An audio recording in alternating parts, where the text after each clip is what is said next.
മാദകഗന്ധത്തിൻ തിടമ്പിൽ അവളൊന്ന് ആടിയുലഞ്ഞു. സ്വർഗത്തിൻ്റെ താക്കോൽ ഭൂമിയിൽ ആരുടെ കയ്യിലാണോ ആവോ? ഇവിടെ ഇതാണെങ്കിൽ അവിടെ എന്തായിരിക്കും ഭംഗിയല്ലേ?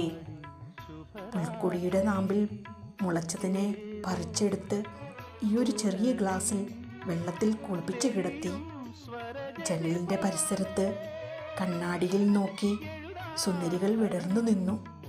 മന്ദഹസിച്ച് ചോദിച്ചിരിക്കാം ഇവള് ഏതാണ് എന്ന്.